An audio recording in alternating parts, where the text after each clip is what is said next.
What if the reason people ignore you is because you taught them to? What if your silence is being read as weakness, not wisdom? When was the last time you stood your ground without flinching? Are you actually kind or just afraid to confront? And if no one's ever said this before, what if your biggest problem is that you keep trying to be liked, not respected? Have you ever walked into a room and felt your own presence disappear? Like you were physically there, but emotionally erased? Ever felt your voice echo into nothing? Not because you didn't speak, but because no one really heard you? This is not a coincidence. This is not random. It's not just bad luck. This happens because you haven't drawn the line, not for others, but for yourself. The world is ruthless with the unclear. It ignores the uncertain. It walks over the accommodating. And no, this isn't about being arrogant. It's about knowing where you stand before anyone else decides that for you. People don't cross your boundaries because they're cruel. They cross them because you never lock the door. And you know that. Deep down, you've seen it. The moments you swallowed your discomfort with a smile, stayed quiet when your gut screamed otherwise, nodded just to keep the peace. This isn't empathy. This is fear in costume. The hard truth?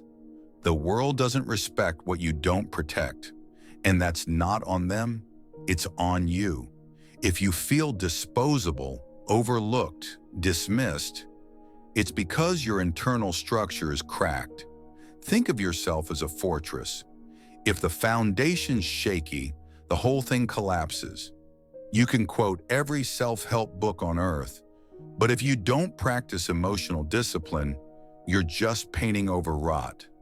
This isn't about being cold. It's about being solid, because no one respects someone who constantly bends. Ask yourself, how often do you say yes when you mean no?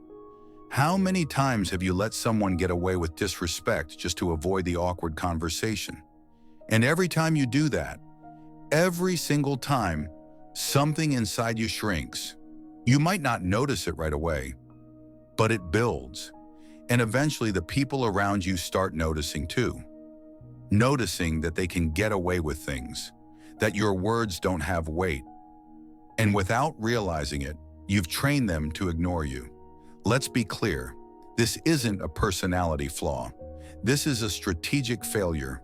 In Machiavelli's world, and in yours, power is not granted, it's taken, and not with force, with clarity. This video isn't about shouting louder, it's about standing stronger.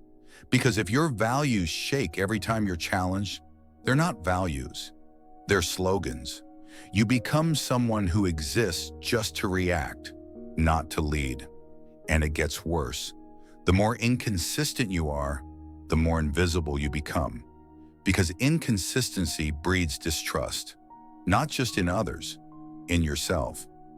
You start second-guessing, you hesitate, you feel like an imposter inside your own skin. But this changes the moment you stop lying to yourself. It begins with an uncomfortable admission.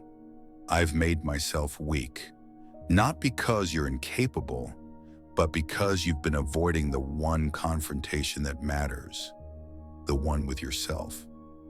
From that moment on, something new can begin. You start building the kind of internal structure that doesn't crumble at the first sign of conflict. And that's what this is about. Not surface confidence, not fake strength, but real presence. The kind of presence that fills a room even when you say nothing. The kind of presence that makes people think twice before disrespecting you, because they can feel your boundaries before you speak them. That's not luck, that's Veru. Machiavelli's word for the force that separates leaders from the forgotten. Veru isn't charisma, it isn't volume, it's density. It's being so aligned with your values, so rooted in your identity that nothing can sway you. You don't have to dominate, you just are. And the world adjusts. Veru is built in the quiet moments. When you tell the truth, even when it costs you. When you choose discomfort over avoidance. When you say no and mean it, not with bitterness, but with clarity. Every time you do this, you add a brick to your inner structure, and slowly the external world starts to reflect what you built inside. This is the turning point, because you've spent too long playing defense, too long thinking your empathy was strength when it was just unguarded vulnerability. Now it's time to play offense, not against others, against your own old patterns. From this point forward, you must become your own standard. No more adjusting to every room you walk into. Make the room adjust to you. And no, that doesn't make you harsh. It makes you real. People don't trust the agreeable. They trust the consistent, not the likable, the anchored. Ask yourself now, when people interact with you, do they feel a boundary or a blank slate? Do they feel your presence, or do they feel the pressure of having to lead for you? Because if you don't lead yourself, someone else will. Machiavelli said that a prince without Veru will lose his power. You may not be royalty, but you are sovereign over your own life. And if you don't protect that throne, it will be stolen by indecision, by manipulation, by the ever-hungry mouths of other people's expectations. Now that you know what Veru is, you need to understand what kills it. It's not failure. It's not rejection. It's the disease of needing to be liked, the quiet addiction to approval, the one that makes you water yourself down until there's almost nothing left. You say yes too often. You avoid discomfort. You rewrite your own thoughts mid-sentence just to keep the peace. That's not diplomacy. That's self-erasure. You start thinking if you're nice enough, quiet enough, agreeable enough, eventually people will respect you. But they don't. They use you. Not because they're evil, but because you taught them you were safe to ignore. This is where so many people get stuck. They think they're being good, when in fact they're just being passive. You don't earn respect by avoiding conflict. You earn it by standing in conflict without losing who you are. And here's the brutal truth.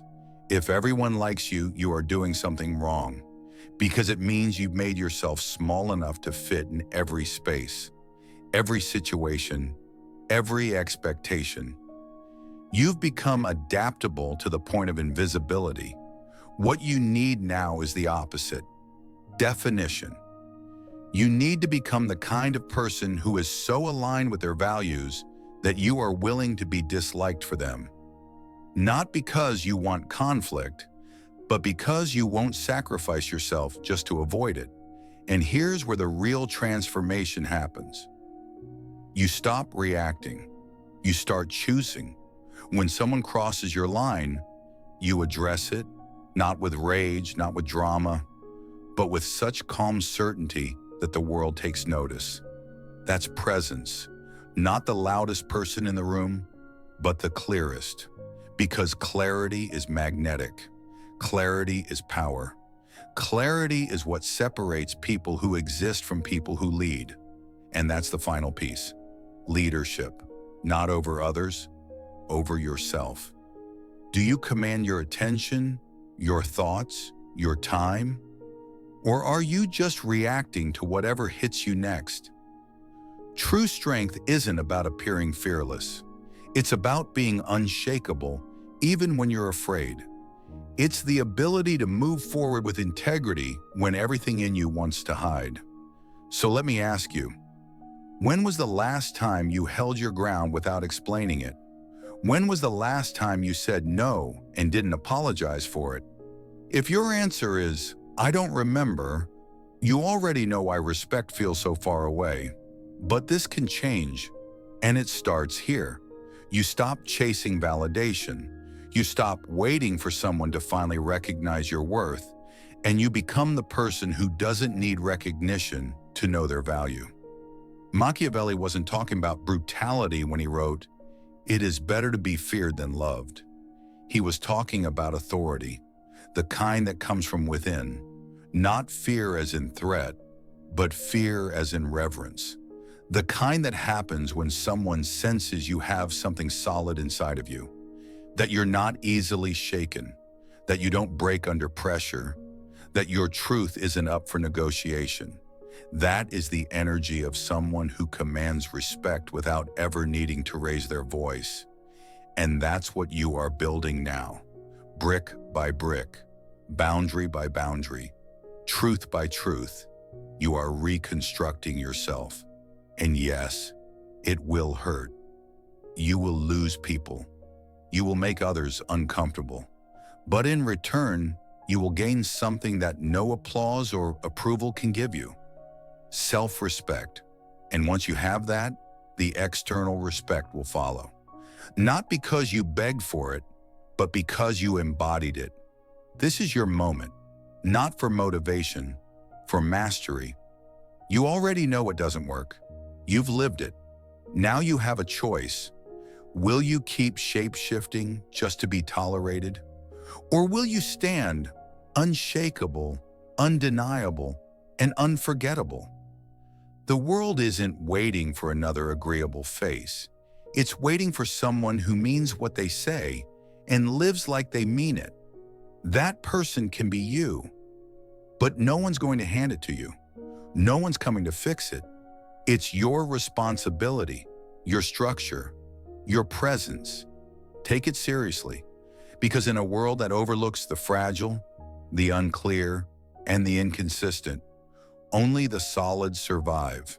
And now you know how to become one of them. If this resonated with you, not in the surface kind of way, but in that deep, sharp, this is me kind of way, then say it. Comment below. From today on, I choose respect.